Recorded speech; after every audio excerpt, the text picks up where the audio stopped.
ಪಾಪು ಪಾಪು ಬೋರ್ಡ್ ಇದೆ ತಾನೆ, ಬೋರ್ಡ್ ತಂದ್ಕೊಟ್ಟಿದ್ದೀನಿ ತಾನೆ. ಬೋರ್ಡ್ ಇದೆ ಅಲ್ವಾ, ಯಾಕೆ ಅಲ್ಲಿಗೆ ಬರೆಯೋದು ನೀವು? ಏನದು? ಅದೇನು?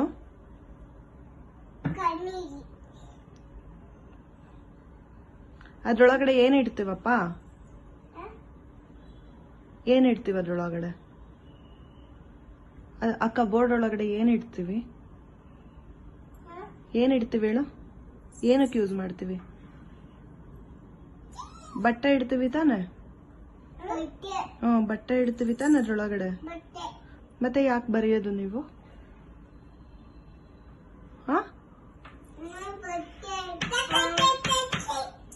ಬೋರ್ಡ್ ಇದೆ ಅಲ್ವಾ, ಬೋರ್ಡಲ್ಲಿ ಬರಿಬೇಕು ತಾನೆ.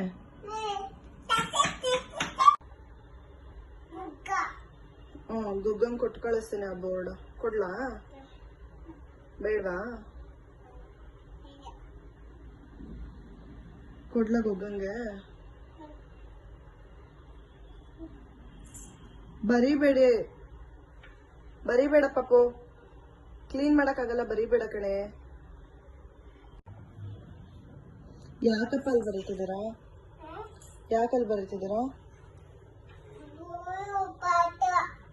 ಪಾಠ ಮಾಡ್ತಿದ್ದೀರಾ? ಯಾರಿಗೆ ಪಾಠ ಮಾಡ್ತಿದ್ದೀರಾ? ಯಾರಿಗೆ ಪಾಠ ಮಾಡ್ತಿದ್ದೀರಪ್ಪ? ಅಲ್ಲಿ ಬೋರ್ಡ್ ತಂದು ಕೊಟ್ಟಿದ್ದೀವಿ ತಾನೆ, ಬೋರ್ಡ್ ಮೇಲೆ ಬರೀಬೇಕು ತಾನೆ. ಇದು ಎಷ್ಟು ಸಲ ಕ್ಲೀನ್ ಮಾಡೋದು? ಬೋರ್ಡ್ ನಾನು ಚಾಕ್ಪೀಸ್ ಕೊಡಲ್ಲ ಇನ್ಮೇಲೆ. ಯಾರು ಕ್ಲೀನ್ ಮಾಡೋದು ಅದನ್ನೆಲ್ಲ? ಅಮ್ಮ ಕ್ಲೀನ್ ಮಾಡಲ್ಲ, ಅಪ್ಪ ಒದೆ ಕೊಡುತ್ತ. ಅಪ್ಪ ಡ್ಯೂಟಿಗೆ ಹೋಗಿಲ್ವಾ? ಈ ಕಡೆ ಬರ್ರಿ. ಬೋರ್ಡ್ ಯಾಕೆ ಬರೆಯಲ್ಲ? ಕೊಡ್ತೀನಿ, ಇಲ್ಲಿ ನೋಡು, ಆ ಬೋರ್ಡ್ ವಾಪಸ್ ಕೊಟ್ಟು ಕಳಿಸ್ತೇನೆ. ಹಂಗಾದ್ರೆ ವಾಪಸ್ ಕೊಡ್ತೇನೆ. ಯಾರು ಕ್ಲೀನ್ ಮಾಡೋದು ಅದನ್ನ? ಅಮ್ಮ ಕ್ಲೀನ್ ಮಾಡಲ್ಲ, ಅಮ್ಮ ಒದೆ ಕೊಡುತ್ತ.